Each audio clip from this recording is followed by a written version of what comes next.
Film की शुरुआत होती है एक ऐसी दुनिया से जहां पर ज़ॉम्बी वायरस का हमला हो चुका है। जिस हमले में दुनिया में तबाही फैला दी है।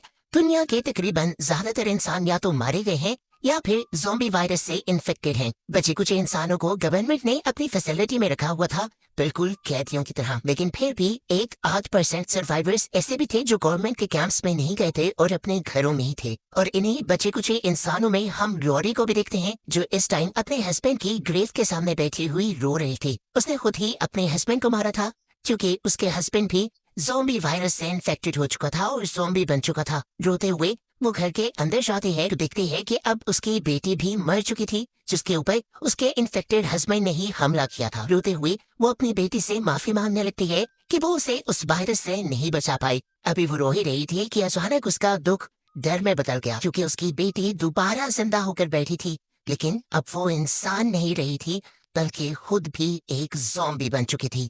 ये देखकर रोरेन शौक रह जाती है, लेकिन अब मजबूरन उसे भी अपनी बेटी को सर में शूट करते हुए मारना पड़ता है, क्योंकि अब उसकी बेटी भी सभी लोगों के लिए खतरा बन गई थी। आज उसने खुद ही अपनी पूरी फैमिली अपने हाथों से तबाह की थी। इसी वजह से वो बिल्कुल टूट चुकी थी, डिप्रेशन में चली गई थी वो। और ऐसे ही दिन गुजरते गुजरते 2 साल का अरसा गुजर जाता है।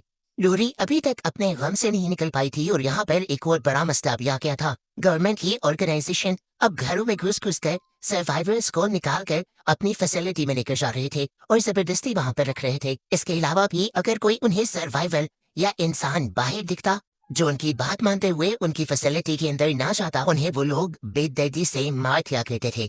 ऐसे ही टाइम में रूरी गन लेकर बाहर टहलने के लिए निकलती है। उसके फादर इन लॉ से कहते हैं, करीबी टहलना, दूर जाने पर खतरा है।